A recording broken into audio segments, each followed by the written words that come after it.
महाराष्ट्राचे आराध्य दैवत छत्रपती शिवाजी महाराज, राजमाता जिजाऊ, ज्ञानज्योती सावित्रीबाई फुले, महामानव डॉक्टर बाबासाहेब आंबेडकर यांच्या पवित्र स्मृतीस अभिवादन करते. उपमहापौर, सन्माननीय उपमहापौर साहेब, सन्माननीय सचिव मॅडम, सन्माननीय सभागृहातील सर्व सदस्य, सन्माननीय अधिकारी वर्ग, सन्माननीय पत्रकार बंधू वगैरे, सन्माननीय प्रेक्षकगृहातील प्रेक्षक वर्ग, आज मी प्रथमच महापौर म्हणून या सभागृहात पवित्र अशा महापौर पदाचा पदभार सांभाळत असताना हे पद फक्त माझ्या पवित्र असं पद माझ्या आनंदाचा क्षण नाही, तर याबरोबरच माझ्यासोबत ज्या जबाबदाऱ्या आहेत त्यांचा हा क्षण आहे. भारतीय जनता पक्षाच्या माध्यमातून माझी निवड करून या पदाचा भार सांभाळण्याची जी संधी मला दिलेली आहे त्याबद्दल मी देशाचे पंतप्रधान आदरणीय नरेंद्रजी मोदी साहेब, देशाचे राष्ट्रमंत्री नितीनजी नवीनजी, महाराष्ट्राचे मुख्यमंत्री देवेंद्रजी फडणवीस साहेब, आपल्या नवी मुंबईचे शिल्पकार आमच्या आधारस्तंभ गणेशजी नाईक साहेब, सन्माननीय आमदार मंदाताई म्हात्रे, माजी खासदार संजीवजी नाईक साहेब, माजी आमदार संदीपजी नाईक साहेब, माजी महापौर सागरजी नाईक साहेब, माजी महापौर जयवंतजी सुतार साहेब, ह्या जिल्ह्याचे भारतीय जनता पक्षाचे अध्यक्ष राजेशजी पाटील साहेब, माझे मार्गदर्शक माझे पती सूरजजी पाटील साहेब आणि सन्माननीय सभागृहातील सर्व सदस्यांचे मनापासून आभार मानते. आजची ही निवड म्हणजे फक्त माझ्या यशाची गाथा नाही, तर संपूर्ण नवी मुंबईतील महिलांचा सहभाग, नेतृत्व आणि समाजातील त्यांच्या प्रगतीच्या वाटचालीकडचा हा साक्ष देणारा क्षण आहे. मी ही जबाबदारी नम्रपणे स्वीकारते आणि प्रामाणिकपणे पार पाडण्याचा निर्धार करते. ज्या पद्धतीने नरेंद्रजी मोदी साहेबांनी देशाचा कारभार सांभाळला आहे, देश विकासाच्या उंच शिखरावर पोहोचवला आहे, ज्या पद्धतीने आदरणीय मुख्यमंत्री देवेंद्रजी फडणवीस साहेबांनी महाराष्ट्र राज्य विकासाच्या वाटचालीवर नेला आहे आणि त्याच पद्धतीने भारतीय जनता पार्टीच्या नेतृत्वात आदरणीय गणेशजी नाईक साहेबांनी नवी मुंबईला एक नवीन दिशा दाखवून विकासाच्या उंच शिखरावर नेऊन ठेवला आहे. आदरणीय गणेशजी नाईक साहेब आणि नवी मुंबई हे समीकरण आजही अबाधित आहे. त्यांचं नवी मुंबई प्रति समर्पण आणि त्याग हे माझ्यासाठी आदर्श आहे. आज त्यांच्या माध्यमातून आलेलं त्यांचं वचननामा आणि त्याची पूर्तता हे माझं एकमेव ध्येय असणार. स्वच्छ आणि सुंदर नवी मुंबई, पाणी पुरवठ्याचं नियोजन, स्वच्छता, आरोग्य सेवा, शिक्षण, पर्यावरण आणि वाहतूक सेवा ह्या गोष्टींचा गांभीर्याने विचार करून याच्यावर योग्य ते उपाय योजले जातील.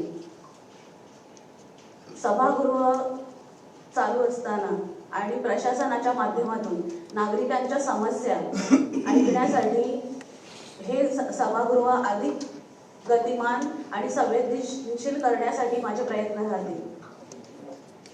आपल्या शहरातील तरुणांना संधी, महिलांचा सन्मान, महिलांची सुरक्षितता आणि ज्येष्ठ नागरिकांच्या सुविधा, सर्व सामान्य कुटुंबातील मूलभूत सुविधा यासाठी माझे प्रयत्न राहतील.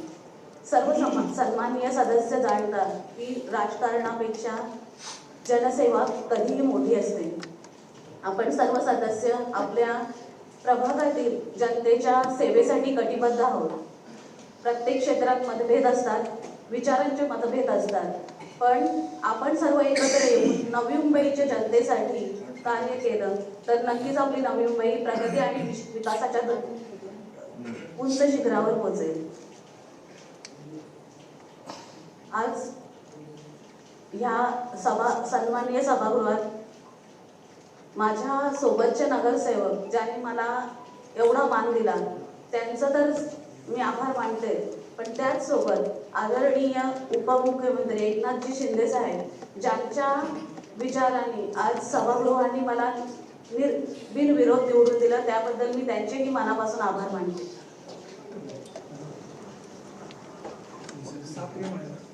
आदरणीय गणेशजी नाईक साहेब यांच्या माध्यमातून नवी मुंबईसाठी कार्य करण्याची जी संधी मला उपलब्ध झाली आहे, त्या संधीचं मी सोनं करण्याचा प्रयत्न करेन.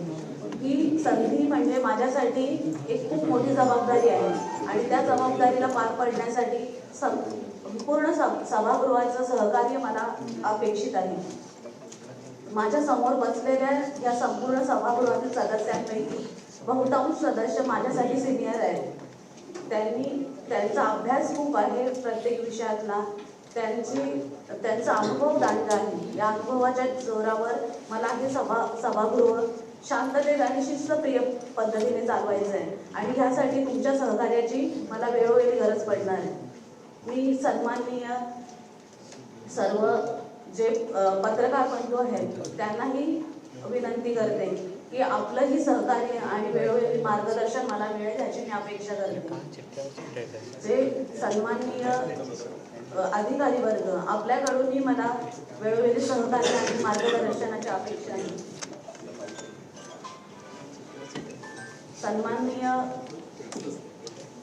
प्रदेशाध्यक्ष रवींद्रजी चव्हाण साहेब यांचेही मी मनापासून आभार मानते की त्यांच्या माध्यमातून उच्च शिक्षित पण तळागाळातील लोकांपर्यंत पोहोचलेली एक नगरसेविका, एक गृहिणी ते नगरसेविका असा प्रवास मी करत असताना महिला बाल कल्याण सभापती पदाची जबाबदारी माझ्यावर देण्यात आली आणि ती जबाबदारी मी पार पाडली. शिक्षणाच्या जोरावर आणि तळागाळातल्या लोकांबरोबर जोडल्या गेल्याने भारतीय जनता पक्षाचा हा नियमच आहे की तळागाळातल्या एखाद्या कार्यकर्त्याला उंच शिखरावर बसवायचं. त्यासाठी मी भारतीय जनता पक्षाचे आणि आमच्या प्रदेशाध्यक्ष रवींद्र चव्हाण साहेबांचे मनापासून आभार मानते. आपल्या सर्वांकडून येणारे सूचना, मार्गदर्शन आणि टीका यांचा मी प्रेरणा स्वरूपाने स्वीकार करेन. आपण सर्व ज्या काही मार्गदर्शनाखाली मला सूचना द्याल ते नक्कीच या सभागृहामध्ये पाळण्याचा मी तंतोतंत प्रयत्न करेन. सर्वात शेवटी मी माझ्या कार्यकर्त्यांचा, माझ्या प्रभागातील सर्व मतदारांचा आणि नवी मुंबईकर जनतेचा मनापासून आभार मानते. पुन्हा एकदा आदरणीय गणेशजी नाईक साहेब आणि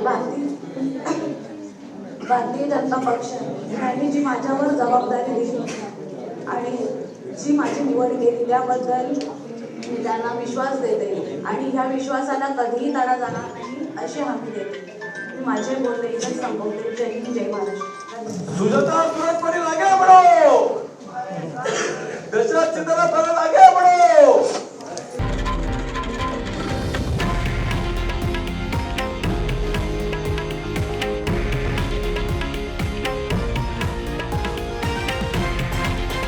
हे आहे देशातील नंबर 1 न्यूज नेटवर्क आणि आपण पाहत आहात TV9 मराठी, एकमेव.